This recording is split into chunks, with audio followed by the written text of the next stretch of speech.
Lively crowd. Yes, they are. All right, so I've got a little bit to read, and then we'll get into this. Hello, and welcome to tonight's Commonwealth Club World Affairs program. My name is Michael Lewis. I'm an author and a journalist, and your moderator for this evening. You've already been told about your cell phones. You've already been told that you can fill in the cards with any questions you have. We'll save those to the end. Now it's my pleasure to introduce Sarah. She's a sociologist and author of the new book, Tits Up: What Sex Workers, Milk Bankers, Plastic Surgeons, Bra Designers, and Witches Tell Us About Breasts. She's my friend. We've known each other for what, 4 or 5 years? A bit more than that. We met through my wife, Tabitha. I participated, I think, a little bit in the creation of the book. We went on a couple of walks and we talked about how you were going to do it. But then you went off and did it. And we have not, this is all fresh. We haven't talked really at all about what we're going to talk about. So with that, that's all right. It's all right, right? It's much better that way. So it'll be, what it lacks in polish, the authenticity will benefit from it. And if I could add, it is actually quite possible I wouldn't have written this book had Michael not told me at a dinner party when I was trying to entertain him about my recent mastectomy and reconstruction. You had me at hello. Well, and you know, and I was, you know, talking about Bert and Ernie, as I called them at the time, my Muppets, and I had him laughing, and at that moment he said, "You have to write about this," and I thought, well, you know, Michael Lewis says I have to write about this. Our interests were... I think I have to rise to the challenge. Yeah. And I don't know if I would have risen to the challenge. It's a lot to chew. I don't believe that for a moment, but it was funny that we were interested in the subject for different reasons. And I've noticed that the scrolling photographs behind us, some of those were on my bedroom wall when I was a teenager. So we've been interested in the same thing for a long time. Farrah Fawcett, Pamela Anderson. So you know, so what I'm going to start. The questions I've wanted to ask you and I've never asked you. I don't know. I want to do a little backstory before we do the front story. Mm-hmm. I don't know how you became a writer in the first place. I want you to just talk a little bit about your early days and how you got into this racket, because everybody has a different way in. Well, I decided I wanted to be a writer when I was pretty young, actually. Maybe 13 or 14. And, you know, I loved reading, and I don't even know if I liked writing yet, but I loved reading. And I remember, and I don't even remember the names of these movies, like watching a few movies where there's some kind of like, you know, writer on a leafy campus, just having a great lifestyle. And I became a writer for lifestyle reasons. I think I identified early on that I was not going to be, you know, answering to the man and really functional in a corporate environment. And I liked being a student. I never went to journalism school because reporting didn't appeal to me in the same way as writing. I ended up, you know, doing a PhD just because that seemed like the road of least resistance. But if I had run across the young you, the 17-year-old you, and I told you were going to be a writer, what kind of writer would you have said you were going to be? What kind of books did you think, or would you write books? Did you have any particular ambition? 17 was a very bad year for me. Well, let's pick. You can pick your year. Yes, no, I know. Let's see. I think I had this early desire, and then I wasn't reunited with it until I started my PhD. And my PhD was with a guy called Simon Frith, who was a professional writer. He was actually the music critic for the Sunday Times in London for years and years and years. And he was a practicing journalist, and he wrote books. Right. And so I think at that point, I really started thinking about the craft of writing, of communicating, of like writing good sentences, and really started taking pleasure in that. And it was really important at that time because a lot of academic writing is diabolical. It's all diabolical. I mean, there's a problem with academic writing, and it's that it's almost all written in a defensive crouch. It's all written in fear of what the audience is going to find wrong with it. Jargon, like rather than what it's going to find right with it. So it's risk averse. Yeah. So you're doing your PhD, and you're thinking of becoming an academic if you're doing your PhD. What is your PhD in? I did it on dance clubs and raves in the UK. Right. It's about nightclubs. This is all preparation for this dancing. book, right? Yes, right? absolutely. Oh my God, when I was sitting in the strip club, I was like, I've been here before. Although not quite. Yeah. But, and actually after finishing my PhD, I swore I'd never do research at night. Huh. I don't like nighttime research, but I did it for the strip club. It seemed to be essential. I felt like if I was going to understand breasts in America today, I had to, understand the titty bar and the role of boobs in breasts and sex work. So. We will get to boobs very shortly. Okay, sorry. But it's just so you get your PhD, and Yeah. you are. When do you make the transition though? Because you're not learning how to write for This is written for a popular audience. It's a fun book that a lot of people will read. It's not a book that. It's not an academic book. When do you break out of that world and start to write for a general reader? I started writing for my mother very early on. My mother read every page of my PhD, and I have always written for my mother. And she's an avid reader. Went to university as a mature student after she'd had her kids. Mm-hmm. That I studied art history because she studied art history. And I always felt like she was an intelligent woman. If she didn't get it, then it wasn't good. So I'm not going to worry this too much longer, but I want to get to the point where people not your mother Yes. are reading your words on other subjects than your academic specialty. Okay, so weirdly, my PhD, which came out as a book called Club Cultures, was an academic bestseller. Right. Which is an oxymoron. It is an oxymoron. But it does happen. Weirdly, yes. So and it's kind of great when it happens. It's amazing. Yeah. So here's a monograph about hipness and taste within these subcultures. And nobody had written on the topic, I think probably because they hadn't been able to get funding for it. I told the Commonwealth Scholarship Committee or whatever, when I applied for my grant, that I was going to research youth culture on television. Because that's what I thought I might do at the time. And then I quickly switched into an area that might not have got funding at the time. And I wrote the first PhD on the subject, and then the book came out. And of course, it was written, it's an academic book, but it's written accessibly, so undergraduates loved it. Plus, it was about their age group at a time when it was all happening. And plus, I was only a little bit older than them anyway, because I completed my PhD and started full-time in what you'd call a professor role here anyway, in the UK, a lectureship, when I was 27. Actually 26, 27. So at that point, you could have gone either way. You had a popular book, but it was an academic book. And you could have remained in academia, and you decided not to do that. Yes, because I loved researching and writing, and I actually love teaching, and I can't bear academic politics. Huh. And I actually got tenure in the UK, which is a little quicker often. And in art history? Actually, I was in the Center for Culture and Communications. Okay. And I was taught media studies. So anyway, through financial mismanagement at that university, I was denied my sabbatical when it was due, despite the fact that I had done everything. I'd published the book, I'd done all the refereed articles, I'd done admissions for undergraduate, masters, blah, blah, blah. And I thought I'd go insane, so I got a job as a brand planner in an advertising agency as a way of doing research.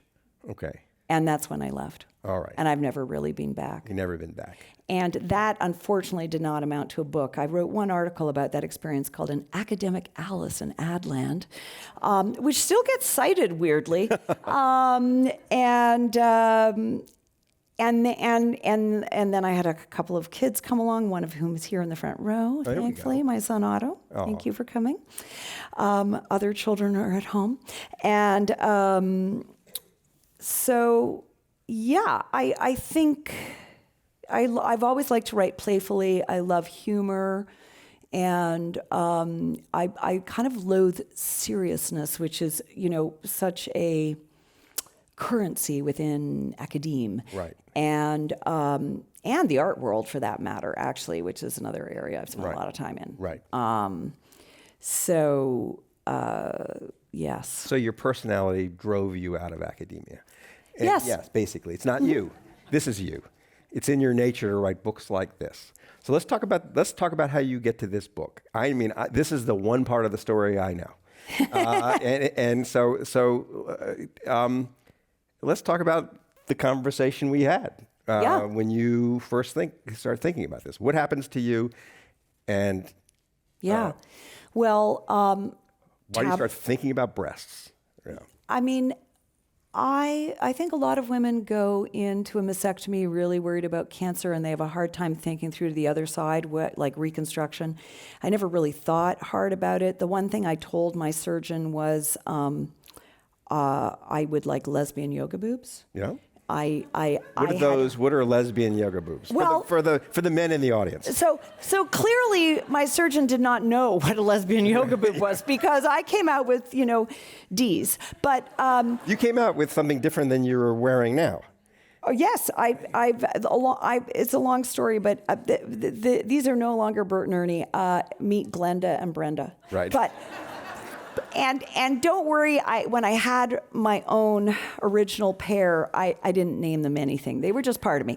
Right. So we were at dinner. I was sat next to you and Dave Edgars, and you, bless you, you knew through Tabitha, your wife, that I'd been through this surgery, and asked me how it was going, and I thought, oh my God, I've got you, and then Dave Edgars on the other side. I gotta liven this up, this slightly mopey story about the Muppets, and It wasn't a mopey story. It was it was a strange story. You're put to sleep thinking you're going to wake up with one pair of boobs, and you end up with another pair of boobs. It's shocking. I mean, I couldn't believe this could happen. But it's then when it very happened, I common. thought, my first thought was, this is great material. And especially because of your reaction to it, that you'd started paying a lot of attention to the effect of your boobs. And also I had, I'd been the kind of gal who had not relished my cleavage as much as I envy women who really love their cleavage and are happy showing it off. I think that takes a great confidence and body positivity that I did not have. But I was very confused afterwards. I was like, I really felt like I'd lost something, but I really did not know what I'd lost. And I think I'd kind of dismissed them as kind of irrelevant appendages or dumb boobs. Right. And, boobs is a word that I don't love anymore, because I'll stop using it then. it's friendly and it's allowed. Yeah. And you can say it in mixed company. In America, white women anyway tend to use two words: breasts or boobs. If they're black, it's more likely perhaps to be breasts and titties. And men get like 700 words to like have fun with. Tell me some of them. Just so I can have some fun. Tits, Hooters, Knockers, Right. Iraq, Right. Major Major League Yabos. melons, just thinking- bazungas, Right, okay, right. fun bags. I don't like fun bags. I think fun bags is ugly. But I do like jugs. You do? So I love the word jugs, and I think it's open for women to reappropriate. And one of the things, or to appropriate in the first place, perhaps, because it is one of the few slang words in the English language that speaks to the real function of breasts, which is to hydrate, nourish, and immunize the young.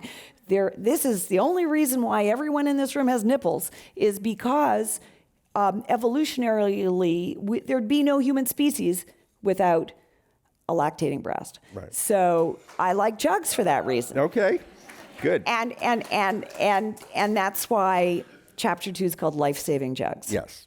Yeah. We're gonna get and to that. happily, Jugs magazine, which I don't know if everyone is aware of, it did go out of business in 2013. So I feel like, yeah, it's ready. We can take it back. Right. Yeah. But so you wake up with a pair of jugs that you were not expecting. Yep. And you feel loss, but you also feel you're also having this a different kind of social experience because that's what you were telling me about. And it's very interesting, actually. Yes, you know because what I thought of when you told me about this? yeah. There was a book I read as a kid. It's gone out of fashion, out of style, and nobody talks about it. But Black Like Me. You know the book where he injected himself with melamine. He killed him in the end. But it was a white guy trying to experience what it was like to be black in the South. Wow. And when you read it when you're 12, it's just like it was a wild story. And when you started telling me about all of a sudden you're gonna have the experience of having a pair of jugs that you weren't expecting, and you start to have all these odd experiences in the world with them. Yes. I thought, that's a story. Well, I hadn't realized as a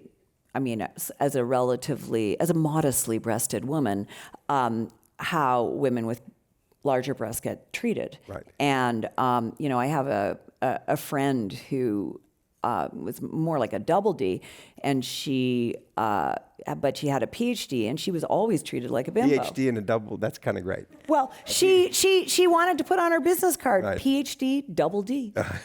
and it's really interesting because the association of breasts with stupidity goes really far back. And it's... Is that true? Yep, it is. How far back? Well,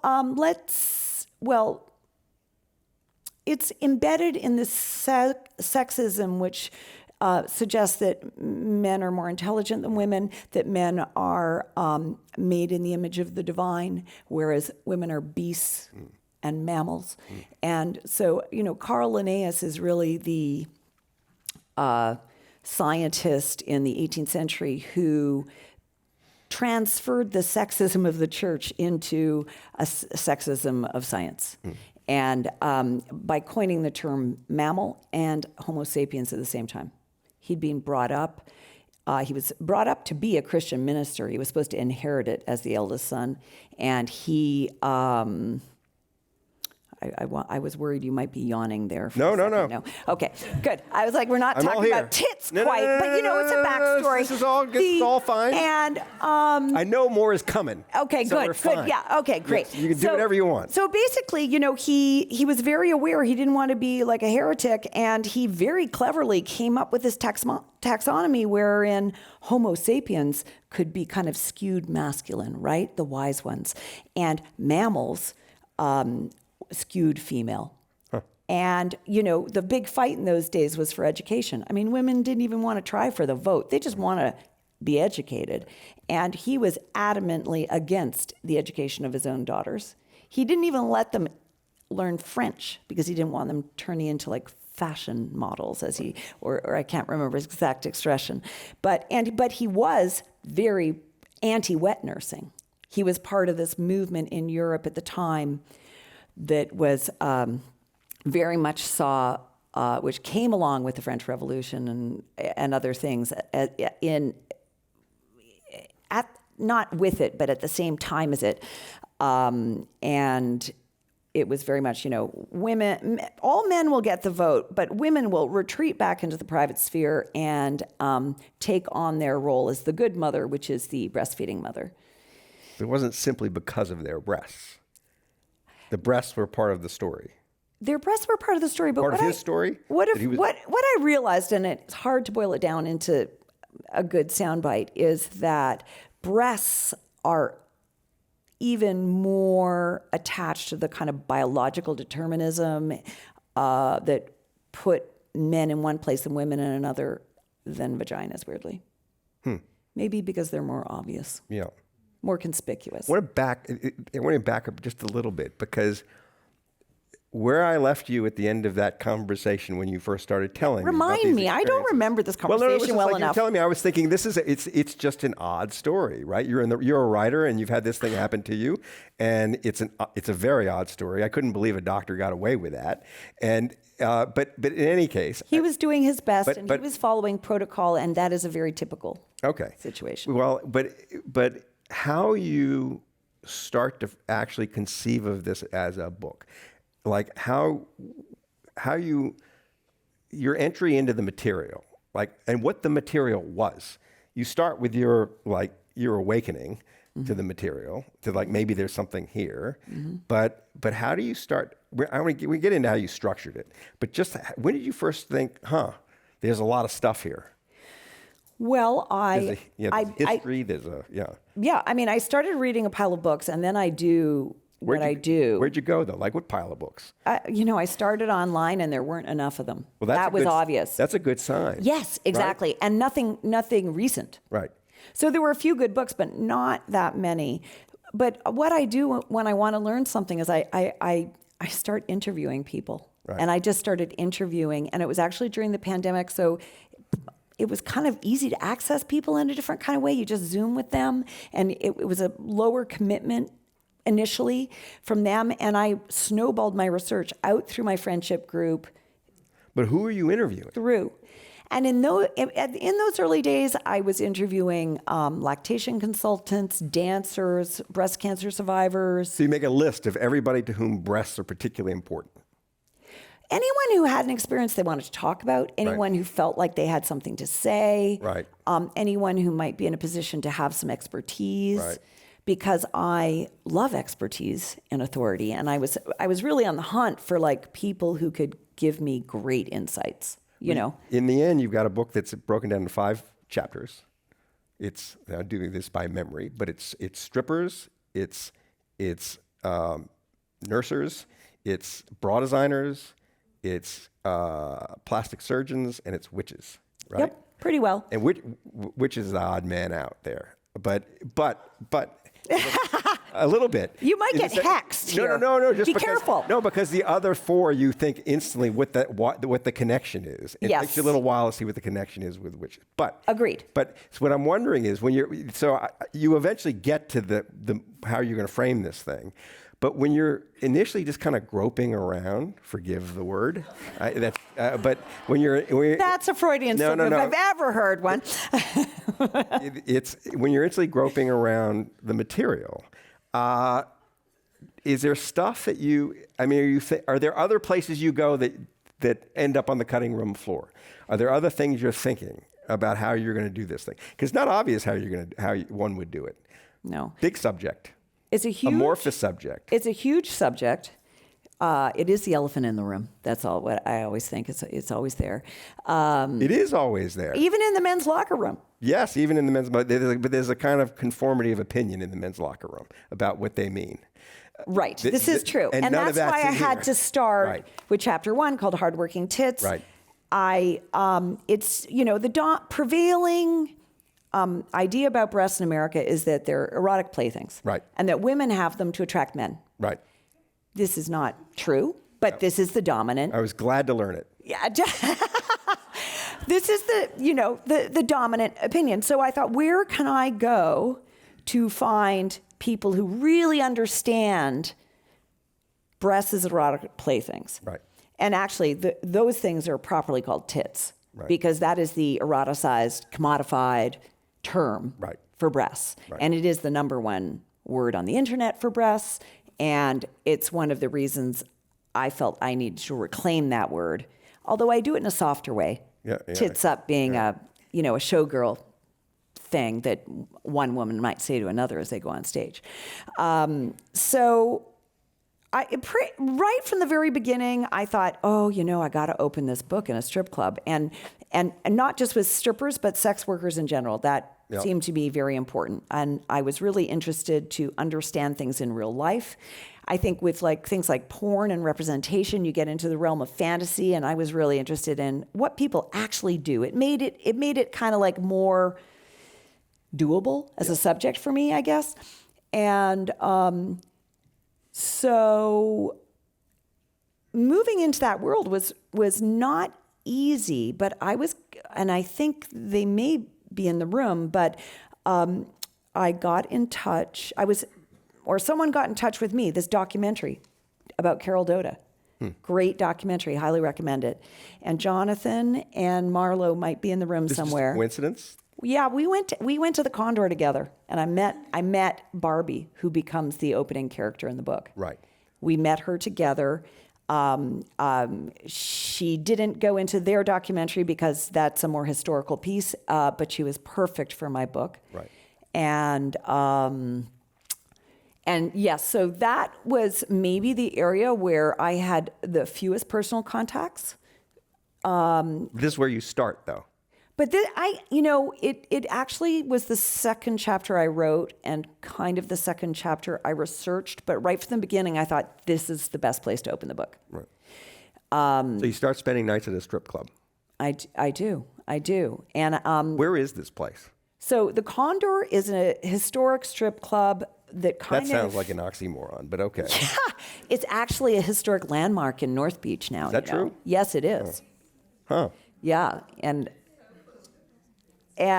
you could walk from here, and so it was made famous for a lot of reasons. But Carol Doda was the first kind of topless go-go dancer, Right.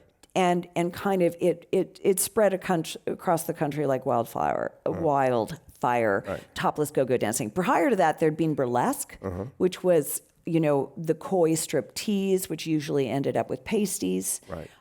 She was totally topless and just doing the twist and the swim. Give me a date. 64. Okay. Yeah, and That's the birth of the topless. the titty bar as we know it started in 64, and When does Playboy magazine start? so Playboy magazine is 1953, and it's really interesting. I Yeah. tell the story in chapter 4. I deal with nipples in chapter 4. We're on the subject. This is the area of like the breast coming out. It's a combination of the magazines and titty bars happening roughly the same time. And representation precedes real life, Right. which often happens. That happened when men kind of fought to go top free at the beach in the 30s. It kind of started in the movies. Tarzan and Clark Gable, and It Happened One Night. And then But I interrupt you. I'd love you to tell a story about how Playboy magazine comes about. So I have to thank my students at UC Berkeley, a couple of whom were history students and I had the benefit of 23 apprentices at UC Berkeley, which really, and some of them are here. And so that's why I have a 20-page bibliography. I didn't know there were any apprentices at UC Berkeley. Well, I was a scholar in residence, and the reward for being a scholar in residence is being able to cherry pick apprentices who come work for you on the book. Oh, that's great. And so it meant that all that library research, I had teams of students working on the library research. And so I think it was Carly Feldman, who's in New York now, who really started digging up great history and like obscure articles. So what's in a lot of this book in terms of the history is a lot of things that have kind of been lost. Right. They were like landmark articles, like eye-opening articles, like about Carl Linnaeus, or about the fact that the ACLU defended a magazine called Sunshine and Health in the late 40s. And what they argued, Sunshine and Health I believe the official organ of the American Sunbathing Association. And of course they often would have a topless woman on the cover of the magazine, and the American, the post office kept confiscating the magazines, as they did back in the day. And the ACLU defended Sunshine and Health in this landmark case where they said, hey, all the breasts in National Geographic pass. This is discrimination against white breasts. And they won, and then it went to appeal, and then they won again. And by the time they finally won their last appeal, it was early 1953. And then Playboy's first issue is December 19th. I love the idea of Hugh Hefner waiting on a Supreme Court decision. Lurking in the lobby, knowing what he's going to do the moment this thing happens. Crazy. In your book, that's what it feels like. It feels like he's just sitting there waiting for someone to make the connection to National Geographic. I don't know if he followed the news in those days. Who knows? He was definitely always interested in freedom. Right. I don't think he understood the difference between women's liberation and sexual liberation. Yeah. It wouldn't have surprised me if he was following the ACLU's endeavors in those days. So we went down a little rabbit hole here because we were going back to my experts. We were walking with you into the strip clubs, and you're spending nights in strip clubs. Talk about this. Talk about how you do the reporting. Well, how do you make people comfortable with you? Luckily, your first interviewee and your first character is really important. Mm-hmm. And Barbie, very talkative, very outgoing, very bubbly. But where is this happening? That helps me hugely. Yeah, paint a picture for me. We were sitting in a booth, Jonathan Marlowe and I. We're out in the and we were a weird group. There's this 50-something-year-old woman in a black T-shirt, and then there's, Marlowe, who's tall and gorgeous, and nobody knows why she's there, and Jonathan, who they might have thought was my husband, possibly, I don't know. My wife's in the front row here, but And we were an odd bunch, and I think most of the gals probably would have avoided us. And, Barbie was just equal opportunity lap dance seeker and sat down. and is Barbie here? I think she's out of town. Anyway, a couple of her friends are also in that chapter, Kitty Kapow.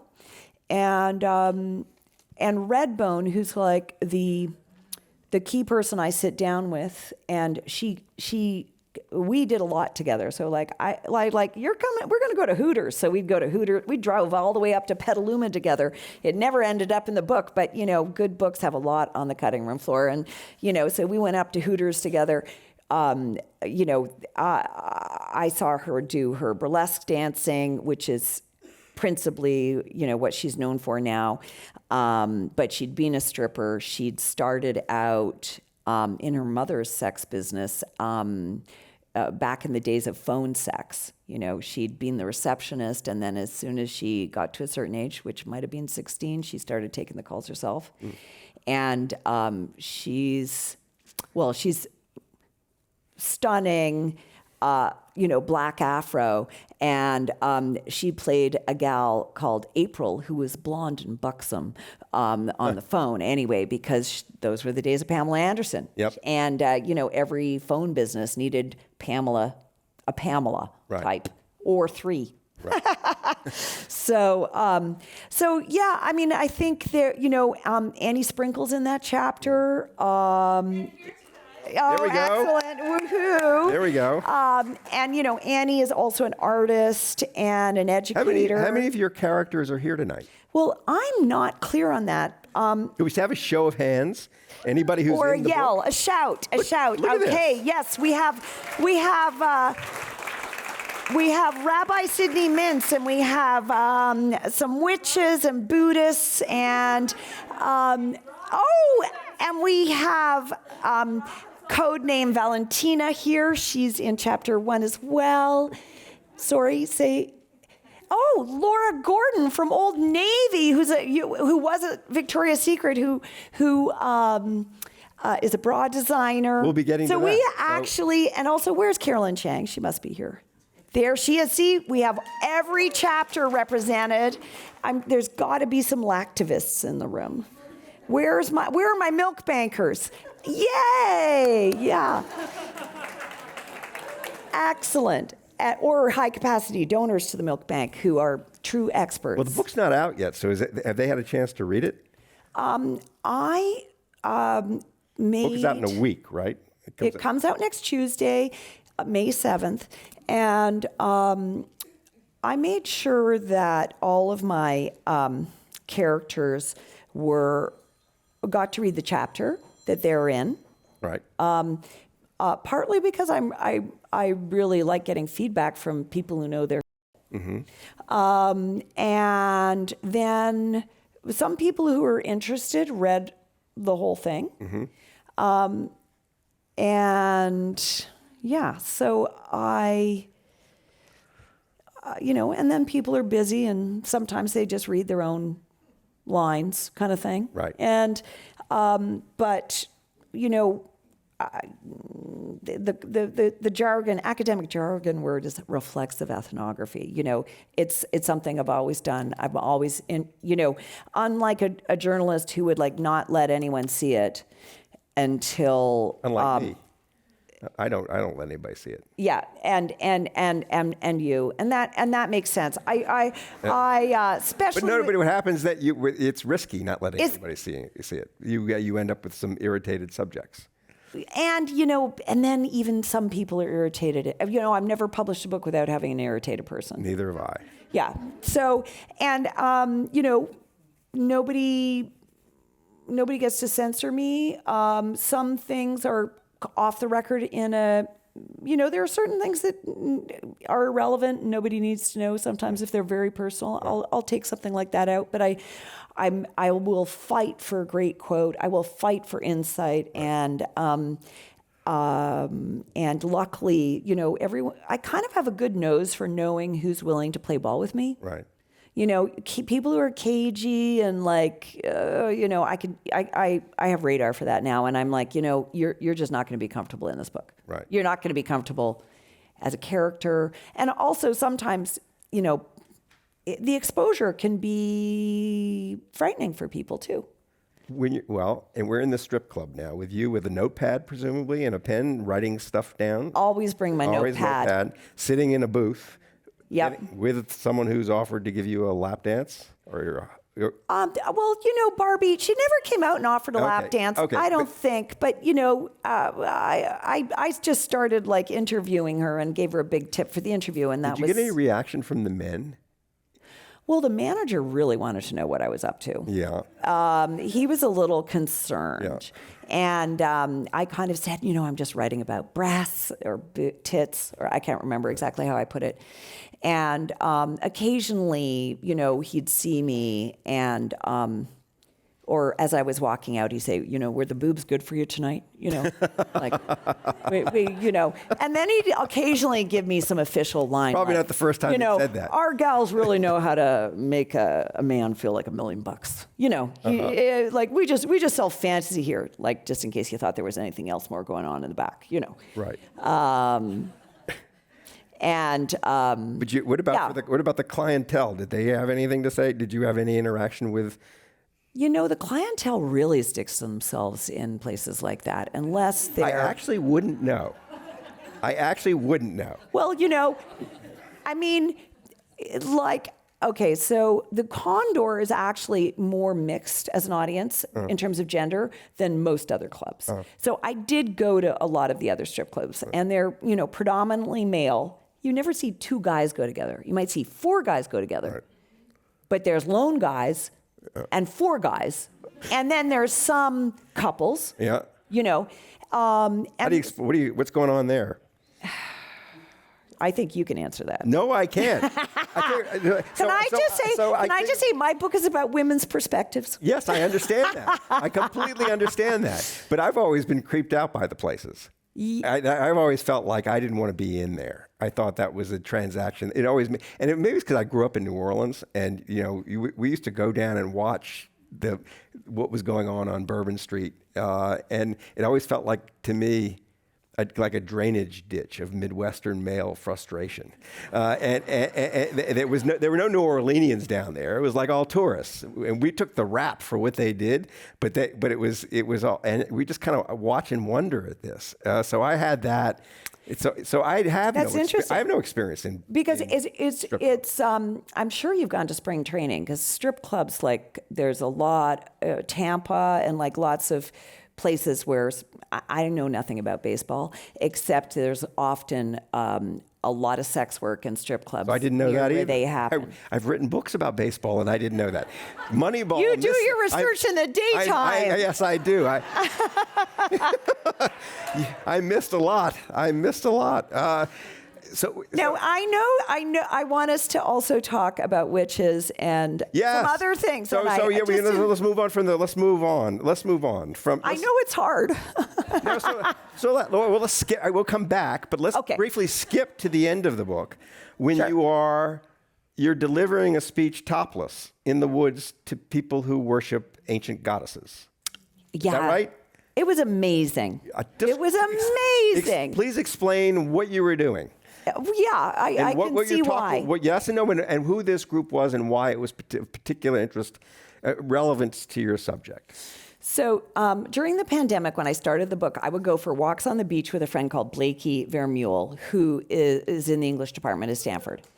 And Is she here? She is in New York tonight. Okay. Anyway,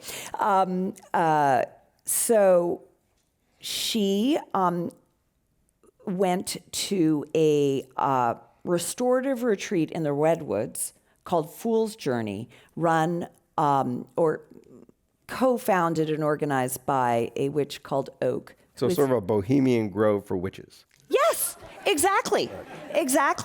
And I think we're getting our notice. Or what time is it right now? I'll worry about the time. Okay, great. You worry about the words, I'll worry about the time. Excellent. Okay, great. I'm so used to being the interviewer. I'm so used to being in your seat. This is unbelievably uncomfortable. And I've already got myself in more trouble than I got myself in the whole last year. But that's, go ahead. Well, I'm grateful to you. Let's see. So I went and interviewed Oak to start. This is how this chapter started. And Oak is not only a very wise woman who has investigated many different kinds of spirituality. She is also a psychotherapist whose specialty is sexual abuse and all sorts of body issues. And so she was an amazing interviewee. I learned so much from that conversation. And I asked her and snowballed through to interviewing other witches in her coven and outside of it and in her network. And then eventually went to Fool's Journey and spent 3 days in the Redwoods. And so I, in talking to Oak, she said, you've done so much research on breasts, you should give an offering, which I took to mean a lecture. Because, that's what I offer, I was jumped out of the womb as a mansplainer, But so wonderfully, though, the Halloween before, I had a torso portrait by an artist called Clarity Haynes. And she did this as a form of healing. So I'm not the kind of person who necessarily would have been comfortable topless, giving a topless talk or top-free talk, even in front of an all-female audience, or all-woman audience. And but because I'd had this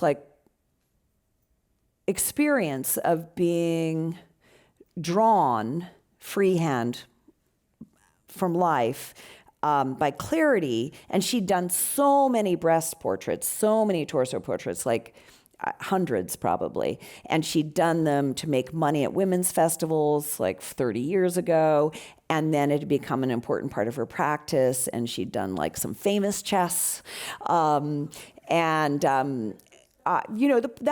was a very healing experience. She kind of looked at me and drew me in a kind of flattering light, but still accurate somehow. And it was different from being looked at by a doctor or a lover or a lactation consultant. It was just a completely different experience because everybody, all of my different experts have such different attitudes and approaches to the breast.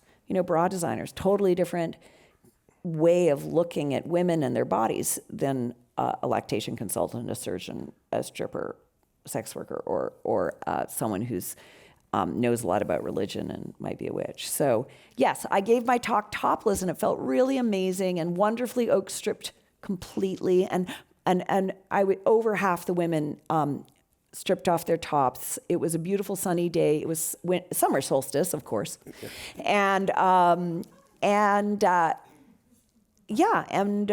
kind of talked about. I really talked a lot about this article by Londa Scheibinger. And she won this. She was, uncovered the Linnaeus insight around mammalian Homo sapiens and all that kind of thing, and that's the opener to my time at Fool's Journey. And of course, I was an exemplary fool. Right. And I think actually that's a kind of place I like to research from. I love not knowing. And I often tell my students whenever I've taught research methods, like the know-it-all interviewer is the worst interviewer, because the interviewee will often clam up. I'm sure like the best thing you can do is when you're writing a book is just get them talking, right? I find when I'm talking to people that in the very beginning, when I'm getting to know them, it's really useful to ask questions I already know the answer to without letting them know I know the answer to. Oh, that's interesting. It's very helpful. Then you figure out, you learn a lot about a person when you know when they don't know things that they should know. And it's also how people talk is sometimes as interesting as what they say. But I like testing hypotheses too, or I like hearing something and then going, oh, am I going to find this corroborated, or am I going to find this, somebody's going to disagree with the thing. You don't want the people who you're hanging with thinking you're an idiot, but you want to get as close as possible to being an idiot. Yes, exactly. Right, and it does create it just lets oxygen into the room. But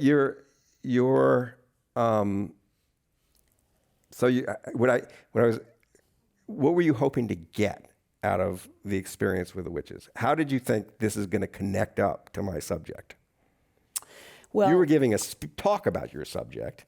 Yes. But you were exhibiting your subject. I was kind of like feeding, but I felt like by giving that talk, I was feeding everyone at the talk information that could then circle back to me some way. Yes. I was actually like trying to make this particular Fool's Journey even more relevant than it might otherwise be. Right. And Oak was a great collaborator in that regard. To talk about breasts.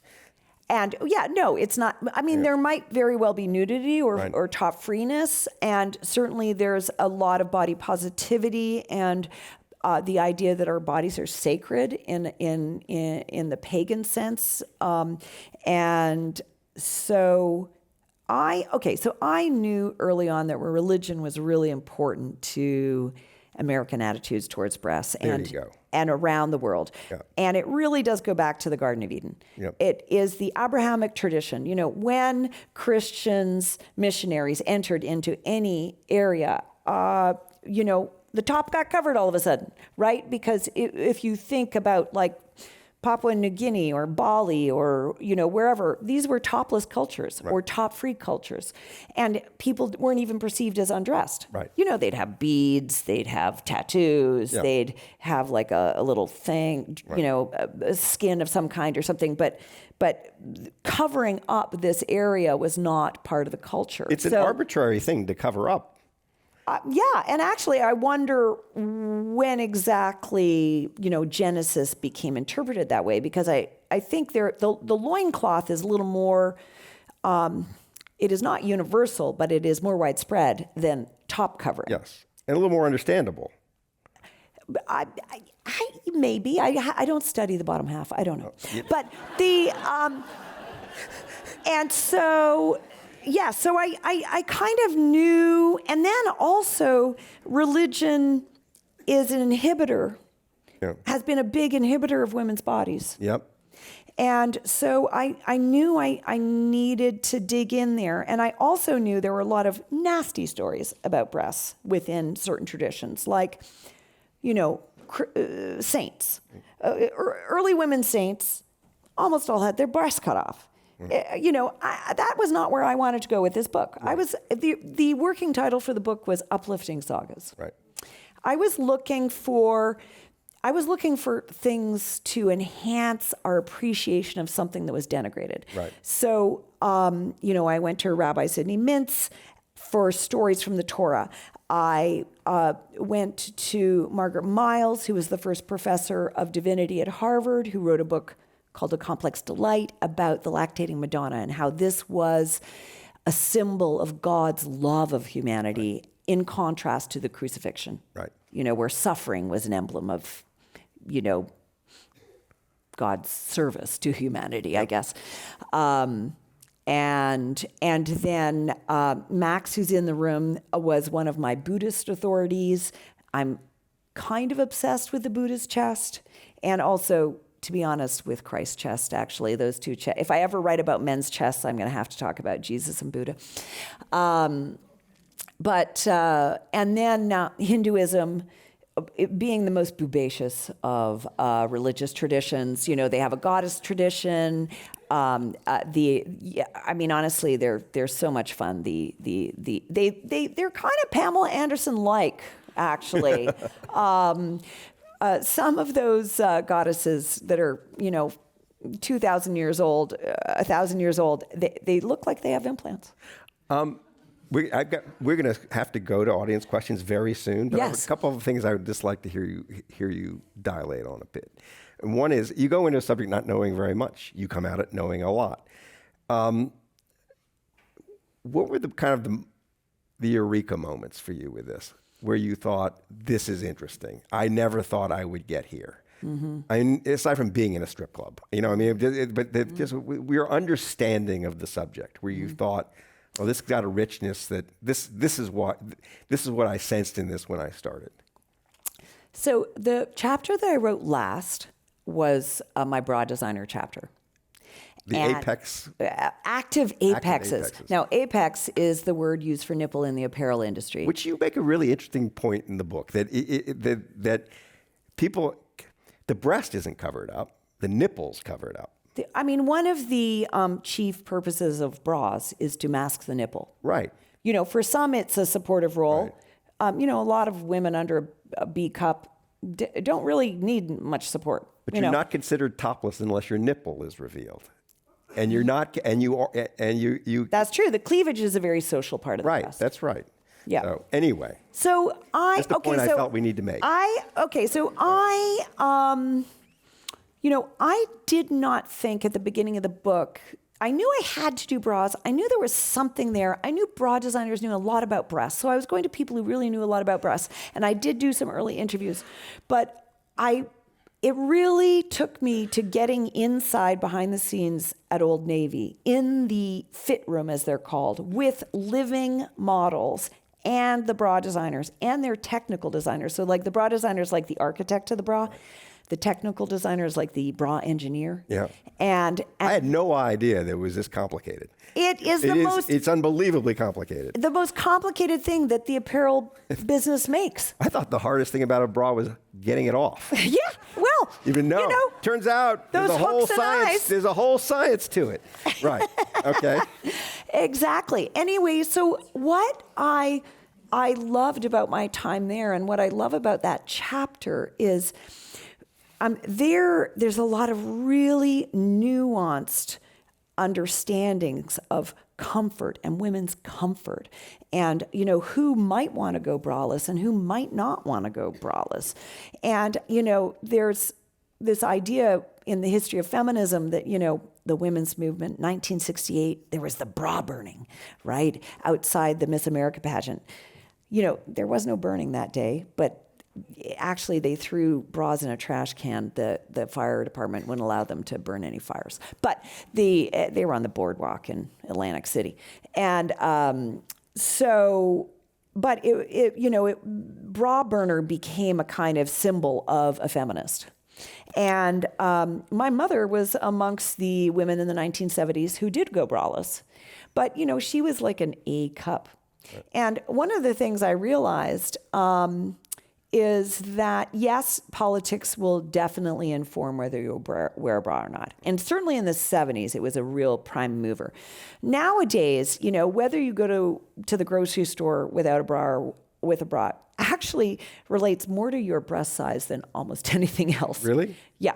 And the fact that women bond around their bra sizes, which happens in focus groups that they do. And I think it was Laura Gordon, who's in the room, who, told me all about that. Sports bras, the way breasts move, when you run, they don't bounce up and down. This was news to me. They move in an infinity sign. Yes, right. They move in a figure 8. Yeah. Which is a very I've beautiful been watching out image. for it ever since you pointed out, but it's very hard to see that. It's not obvious, right? You need the electrodes. Yeah, okay. Yeah. They figure that out. Yeah. How they move. Yeah. And, when you heard that, did you go, oh, yes, that makes sense? I think so. I mean, that was Tori Quant, who. This is Galileo level stuff. Well, it moved. There's like a lot of nuanced, subtle things, like how important bras are to women for their sense of personal safety.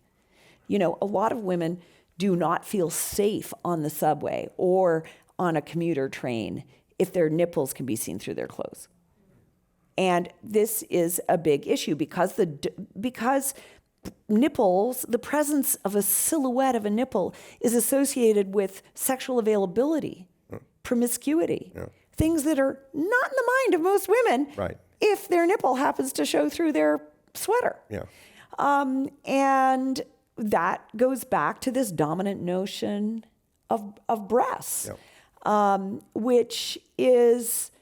It creates an environment in which a lot of women feel shame around their breasts, feel inhibited, feel unsafe, feel like they're treated like they're stupid. I mean... So we have a question here that speaks to what you just said. Okay. So let's audience question. Let's get to a couple of audience questions. Yes. Did you reflect over the course of writing this book how women can overcome alienation from their own bodies due to objectification, body shame, porn, etc.? I hope the whole book is helpful in that regard, that they're happier with their chest, they're happier. I mean, there's mixed reactions. There's mixed reactions. Like there's also, another reaction I've had is that, I wish I'd breastfed my children for longer. I didn't quite understand the beauty of it at the time. Mm-hmm. The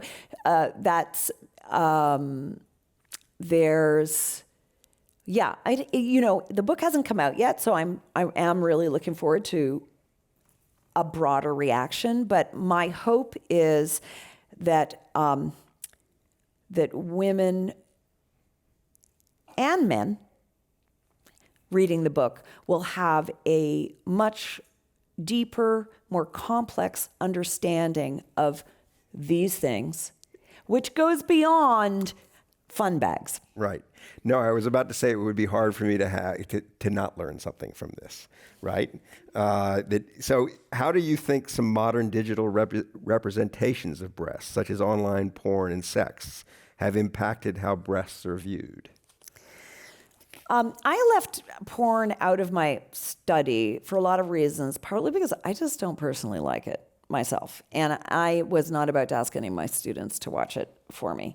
And and also the book is primarily in real life. I'm actually love in-person physical interaction. I'm believe in the body as a kind of intelligent thing. Right.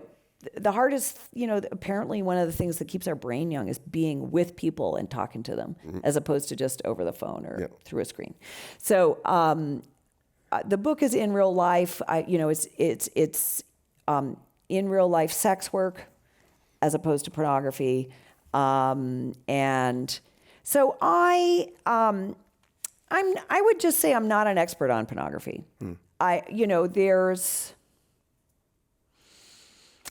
That's where I'm going to leave that one. All right. In real life sex work. Yes. Size matters. I was going to say, what's the economics of the breast there? You know, I've been thinking I need to write an article called "The $1 billion Business of Boobs." The marginal utility of an extra cup. I'm wearing a 34B.5, just in case you wanted to know. But yes, Third Love, who are also in the book, do half sizes. But you said something back in the green room to me about sex work, about the guy who sent the. Yes. So there's a lot of mind-blowing. Men will order escorts based on race and breast type. That's the menu. That's kind of the menu. So it's like Asian, chesty, or which would imply usually an augmentation of sorts, or blonde, all natural, and often they'll say they either implants or not, or size or not. Is that right? Yeah, and so. But you were asking another question. No, I was saying in the green room. You said to me, you were telling me that you were talking about sex work, and you were saying that. So Joe Boobs Weldon, who Joe Boobs is her nickname. She's a burlesque dancer and had been a stripper and also a full service sex worker. So when she was working as a sex worker, a full service sex worker, she once got kicked out of a guy's hotel room because she had implants. Huh. And so some sort of contradiction there. I don't know, but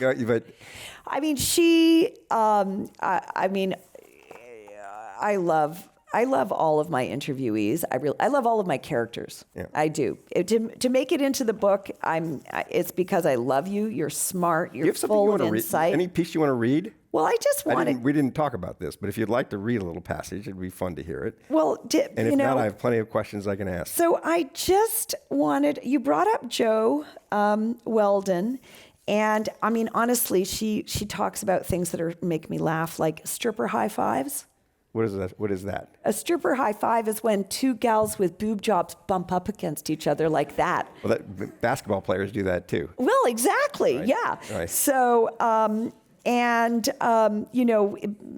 in the, on Instagram, she was celebrating the 30th anniversary of her implants, which is rather a long time to have the same set. But back in the 90s when she got them, men would say to her, are those real?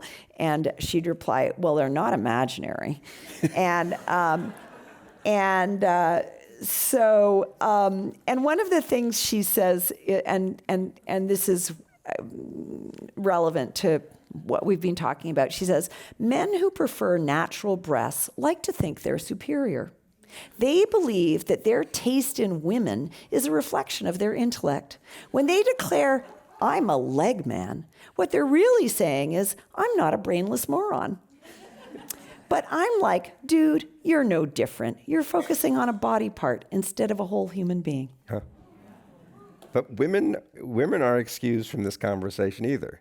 That women are judging other women based on whether their boobs are real or not, or fake. Oh right? my God, yeah. There's a moral distinction there that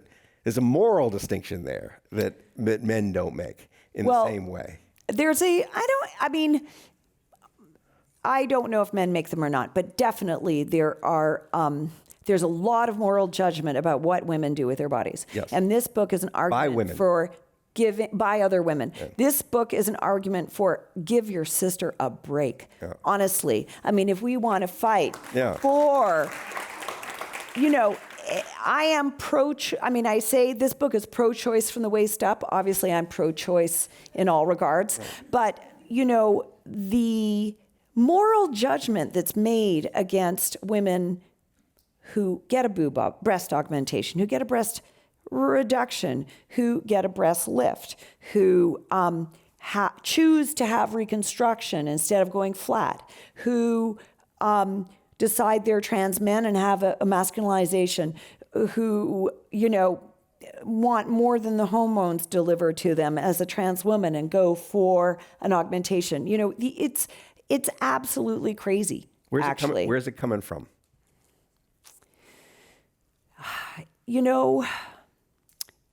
Taste around bodies is really, visceral. And, just like, Marmite. I don't know if everyone knows what Marmite is, but it's like a weird British thing. It's Australian, isn't it? Made, and that's Vegemite. Oh, Vegemite, but, you're right. Yeah, it's like it's made, it's a yeast extract. You have to live in Britain for 25 years to like it. Right. It's a deep-seated thing. And I think there's a lot of that around our bodies. And I think that, there's a lot of hierarchy in our culture. And my feeling is I'd rather have self-esteem that's not based on being above somebody else. And I think that women are struggling with their self-esteem. And so one of the things they do is they think, well, I'm above her. And so I don't actually see it as competition. I just see it as a real struggle for a sense of self-worth and value in a culture that is brutal for women's bodies. I mean, adores them if you're 25 and perky, and then spits you out like you're disgusting if you've breastfed 2 kids and you've got saggy tits. That's what the over-sexualization of breasts is about. It creates this coin flip where you're like erotic yum yum, and then flip side, you're like barf. It's just, it's a problem. And so, a lot of women, I think the sexualization of breasts, if it could be moderated or modified in some way, it would be great for women's love of their own chests, because a lot of women are alienated from their own breasts because of the objectification. And they end up just not wanting to think about them or dismissing them as irrelevant appendages that, don't matter. There's data in here on the great dissatisfaction that women have with their own chests, and there's global data about how it increases with Western media exposure. Right. And so, we have breasts to nourish the young in the event we have children. And that is the number one universal truth of breasts. Right. And it is a recent perversion that they're sex objects. I do not want to be a killjoy. I hope you still love breasts and find them sexy. So you didn't do anything to diminish my ardor, and that's great news, because I wouldn't want to. I wouldn't want to. And what I loved about the book, is what you're just saying, is that you force people to think about something that doesn't go thought about, right? That this is just unthought about. And on that note, ladies and gentlemen, Sarah Thornton. Thank you, Michael. And